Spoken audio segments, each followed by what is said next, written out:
A tranquil morning in Shaanxi shattered into a scene of horror. A 16-year-old girl found lifeless in a forest, sprawled in a cold puddle. Her throat bearing deep purple strangulation marks a grim testament to a brutal attack. Days before a cryptic social media post surfaced, "No matter what happens, I'll love her at all costs." A haunting omen unnoticed, foreshadowing a ruthless tragedy. What seemed like a simple crime of passion unraveled into something far darker. The killer A, renowned opera star, once the pride of northern China's stage. This case didn't just shock the public, it etched itself into history as the first time a mainland Chinese celebrity faced the death penalty for murder. Behind the glittering facade of fame, a horrifying truth emerges, leaving a piercing question: can love, twisted into obsession, fuel such a monstrous act? You're watching True Crime in the World, where we dive into the most mysterious, gripping cases you've likely never heard of. Before we unravel today's chilling story, hit that like button and subscribe to support us. Thank you. On the misty morning of February 27th, 2022, after a night of light rain fog still clung to Qianjin Village, a peaceful hamlet in Xingping City, Shaanxi Province, China. This rural community, tied to fields and neighborly bonds, rarely saw serious crime. A farmer up early for his usual fieldwork crossed a dirt path near a small forest by a private livestock farm. Something caught his eye, a strange shape floating in a shallow pond at the forest's edge. A chill ran through him as he approached, only to freeze in terror. It was the body of a young girl. She lay partially submerged, face down, hair-matted clothes, soaked and mud-streaked. Too shaken to touch her, he shouted for neighbors and called the local police. Within an hour, Xingping's police and city criminal investigators swarmed the scene.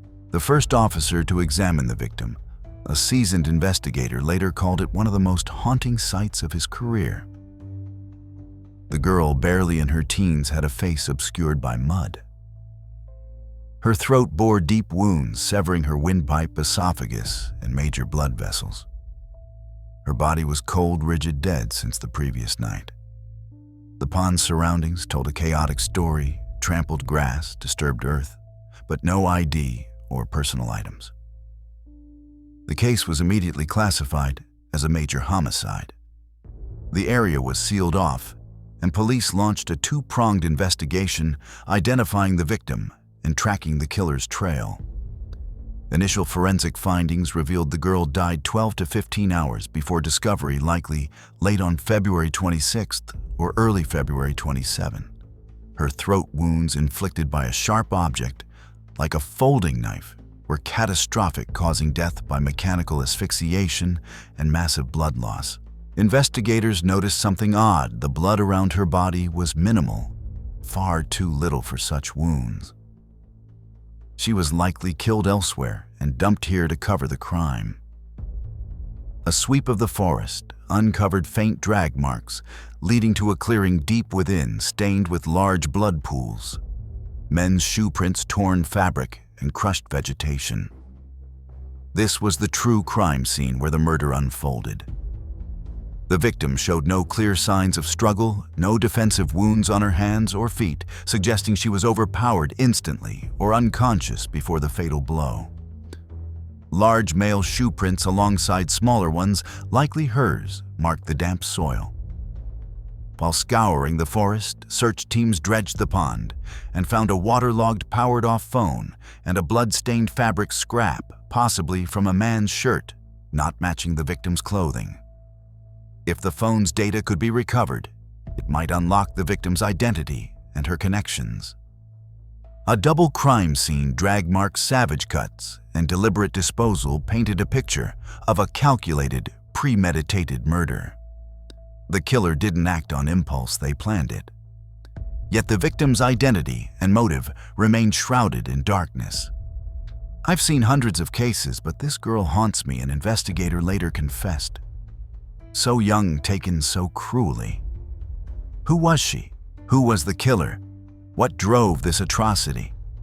The answers were elusive, but the clues, blood footprints, a phone gave police their first lead to hunt a merciless predator. The tech team swiftly extracted the SIM card from the waterlogged phone and sent it for analysis. Miraculously, the SIM was intact, allowing a smooth trace through the network provider. The number was registered to someone named Zhang, residing in Qianjin Village, Zhao Village Town, Xingping County, exactly matching the crime scene's location. This critical clue seized the task force's attention. The victim was likely a local. Simultaneously, Qianjin Village police relayed a vital report. A family named Zhang had reported their 16-year-old daughter missing since the afternoon of February 26th. The chilling coincidence of location and age left investigators nearly certain this was their victim. To confirm her identity, authorities summoned the girl's parents to the scene. The air grew heavy, suffocating, as the trembling parents approached their daughter's body. The moment the mother spotted a familiar plum blossom bracelet on her wrist, she collapsed, sobbing uncontrollably, confirming it was her daughter. Her heart-wrenching cries echoed through the silent forest, moving even seasoned investigators to tears. The victim was Zhang, 16, a local girl. This breakthrough shifted the investigation toward tracing her movements and relationships before her death. Through choked tears, Zhang's parents recounted that on the afternoon of February 26th, their daughter was home. Near dusk, a phone call lured her out. She mentioned attending a friend's birthday and promised to return soon, raising no suspicions.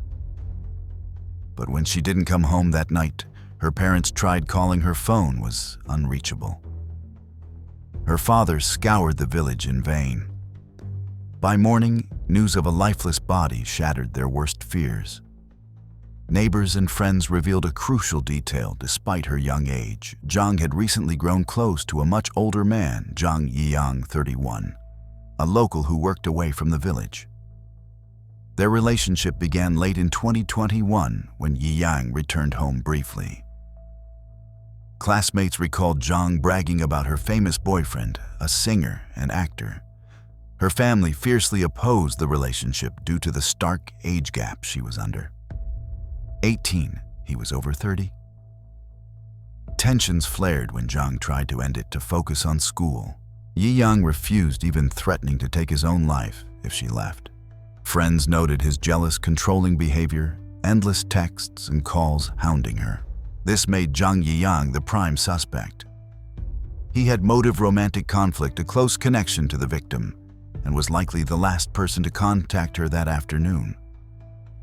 Police recovered data from the victim's phone, uncovering missed calls and pleading texts from Yiyang's number on February 26th, urging her to meet for a birthday celebration matching her mother's account. Witnesses confirmed seeing Yiyang in the village that afternoon, leaving in a taxi with Zhang. Suspiciously, from that night until the next morning, Yiyang vanished, no one knew where. As police issued a manhunt and circulated his description to checkpoints, shocking news arrived from the township police. Yiyang hadn't fled far. He was in a local hospital recovering from a failed attempt to end his life. Hours after the murder, he tried to take his own life, but was found and saved by passers-by. This tightened the noose around him. With witnesses and evidence mounting, investigators moved to interrogate him. On the night of March 1st, after doctors confirmed Yiyang's stability, a special task force arrived at the hospital. In a stark, cold room, Yiyang lay silent, eyes sunken, face drained, as if trapped in a lingering nightmare. When investigators placed the victim's photo and the murder weapon, a thin rope, before him, he shuddered and wept quietly, offering no denials. After a long pause, he began confessing in a broken, regret-laced voice. On February 26th, after days of Zhang ignoring him, Yiyang used a new number to lure her out, citing a birthday and a farewell gift. They met in the forest, a former romantic haunt. He hid a thin rope in his jacket initially to threaten self-harm to win her back. But their meeting turned volatile. When Zhang coldly declared she was done and turned to leave, Yiyang grabbed her, causing her to fall and hit her head on a tree root. In a frenzy of panic and despair, he strangled her with the rope until she lay still. Realizing his crime, he dragged her body to the pond's edge, pushed her in to conceal it, and discarded her phone after removing the SIM. Then he fled. For 2 days, Yiyang wandered the forest, surviving on stream water, his thoughts consumed by ending his life. On February 28th, he slit his wrists in an abandoned house, but was found and rushed to the hospital. Yiyang's confession aligned perfectly with the evidence call logs, texts, the rope marks on Zhang's neck, and DNA under her fingernails. Though not premeditated, the act was impulsive, enabled by a prepared tool and fueled by emotional collapse. His words unveiled the painful truth behind what seemed like a mere missing person case. Yet to grasp the deeper roots of this tragedy, we must examine the lives, personalities, and circumstances of both victim and killer. Behind every crime lies a quiet buildup of social, familial, and psychological factors, ones that, if noticed sooner, might have stopped this heartbreak. The victim, Zhang, born in 2005, was only 16 when her life was brutally cut short. The youngest of 2 siblings in a farming family from Qianjin Village, a rural corner of Shaanxi. She was known as a gentle, reserved girl, polite and unassuming. At 16, Zhang was a high school student with decent grades. Friends described her as pretty kind-hearted, but sometimes naively trusting, especially after meeting Zhang Yiyang, a man 15 years her senior. Her youth and inexperience likely drew her into a dangerous romance she couldn't fully comprehend. The Zhang family of modest means toiled in the fields year-round. As the youngest, Zhang was cherished but closely watched. When her parents learned of her feelings for an older man, they fiercely opposed it. Yet neighbors said she secretly kept in touch with Yiyang, captivated by the glamorous persona he crafted. Yiyang painted himself as a singer and actor in showbiz, a dazzling figure for a village girl like Zhang. At 15, she believed his promises of fame, an album-released roles in films, and a fan base. He even claimed to be directing a movie that could make her a star. Their relationship, starting around September 2021, felt like a fairy tale first love to Zhang. Though society saw it as troubling, she was still a minor. Early on, Zhang hid the relationship, confiding only in close friends. She boasted that Yiyang spoiled her with small gifts and serious promises. But soon his possessiveness suffocated her. He bombarded her with calls and texts, tracking her every move. Once she told a friend, he threatened to end his life if she disobeyed or left him. Terrified and guilt-ridden, she reluctantly stayed, haunted by his threats. By 16, Zhang began to see the mismatch. Yiyang had no stable job, an uncertain future, and baseless jealousy. She wanted out to focus on school and heed her parents' advice. In early 2022, Zhang tried to end things with Yiyang. Classmates said she seemed downcast, burdened by his relentless pleas to stay. He won't let go, crying and threatening to kill himself, she told a friend, feeling trapped. Still, she resolved to distance herself, avoiding him for weeks before the tragedy struck. On February 26, 2022, Yiyang's barrage of texts and calls, claiming it was his birthday and begging for one last meeting, softened her resolve. Perhaps her kind nature feared he'd act recklessly. Perhaps she wanted to end it face to face. Tragically, that choice led her to her death. Zhang, a naive young girl, fell into a toxic romance with a man unfit in age and character, paying the ultimate price. Her brief life is a gut-wrenching warning of how vulnerable young girls can be to predatory relationships. especially without timely protection from family. While Zhang's story is a quiet tragedy of exploited innocence, the killer Zhang Yiyang reveals a darker delusional persona steeped in harmful fantasies. Zhang Yiyang, born May 1, 1990 in Xingping City, Shaanxi, was the perpetrator. Raised in a modest farming family in Qianjin Village, the same as Zhang, his childhood was unremarkable, tied to the fields with a mediocre academic record. After high school, Yiyang dreamed of stardom. At 22 in 2012, he joined a provincial TV music game show, winning a minor third-place prize. This small taste of success ignited his showbiz ambitions. In the years that followed, he left home drifting through cities like Xi'an and Shanghai chasing fame. He branded himself a singer and actor under the stage name Ghost Sun, releasing an online album, The Crying Man, in 2015. He bragged about minor roles in films like Dragon Soul 2019 and even claimed to be directing a project called Dream Chaser.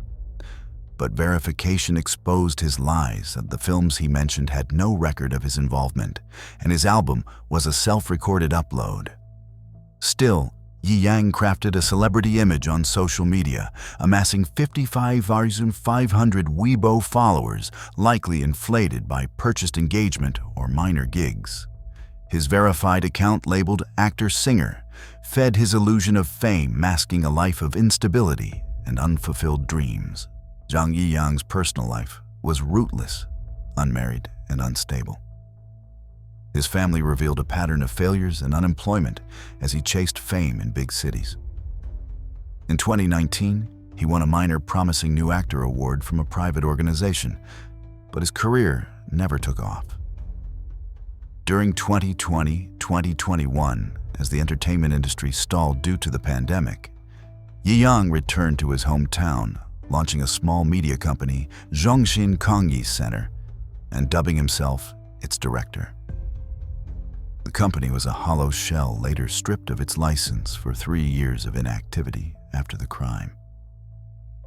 To neighbors, Yiyang seemed sociable and polished at first. Dressed in flashy urban style, he carried himself with charm, winning initial goodwill. But those closer saw his arrogance and delusions of grandeur.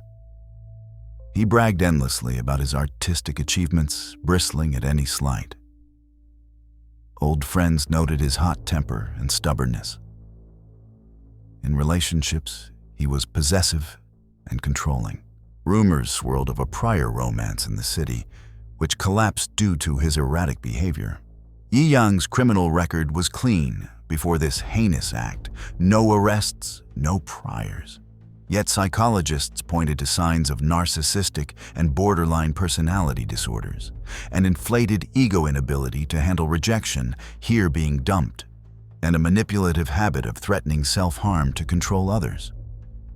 His threats to die if Zhang left him, followed by her murder when he lost control, exposed a warped, volatile psyche.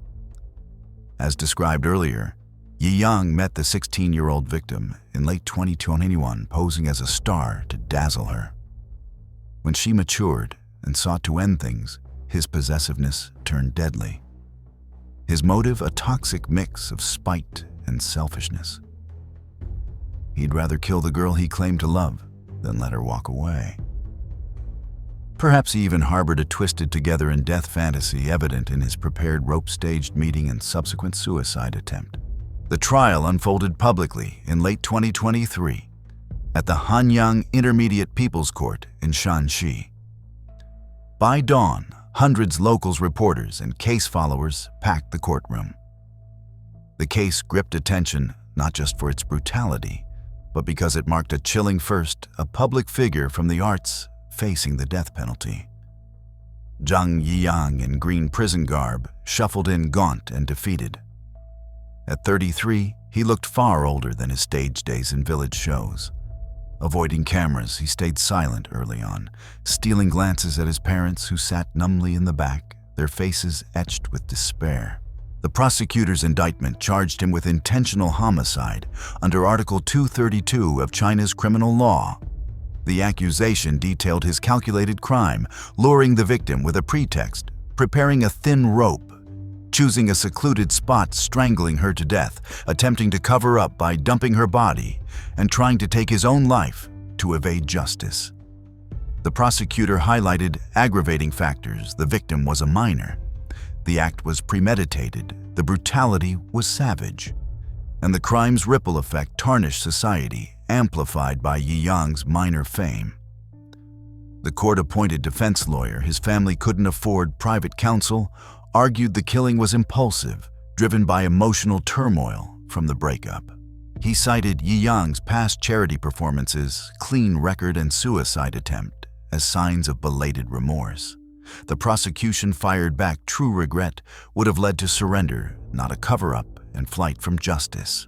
When questioned, Zhang Yiyang bowed his head, admitting guilt as charged. His voice cracked, pleading for forgiveness from the victim's parents, his own family repeating, "I loved her too much, too desperate to control myself." He whispered, "I was wrong, completely wrong. I only want to pay with my life to atone." But his words fell hollow. The victim's mother collapsed, fainting as the brutal details of her daughter's murder were recounted. Her father, trembling, clutched his daughter's photo, his voice hoarse. "We cannot forgive. We demand the harshest penalty, death, for the man who took our daughter." Yiyang's family offered no defense. His mother sobbed, muttering apologies, met with cold silence from the victim's side. The pain was too raw, too vast. After hours of intense questioning and debate, the court delivered its verdict: death for Zhang Yiyang, with a lifelong revocation of political rights. The courtroom fell silent. The victim's family clung to each other. Tears of grief and relief, mingling. Justice at last offered some solace. Yiyang's mother crumpled, wailing her son's name in despair. Yiyang stood frozen, face ashen, trembling at the word death. He tried to speak, stammering, "Please let me," before falling silent. Despite his courtroom plea to pay with his life, Yiyang appealed the sentence, begging for life imprisonment, citing remorse and his suicide attempt. In August 2024, the Shaanxi High People's Court rejected the appeal, upholding the death penalty. The case moved to the Supreme People's Court in Beijing for final approval per Chinese procedure. In December 2024, the Supreme Court's president signed the execution order. On December 18th, Yiyang was escorted back to Xingping. At a desolate suburban field, the death penalty was carried out by a firing squad. Blindfolded, he uttered no final words.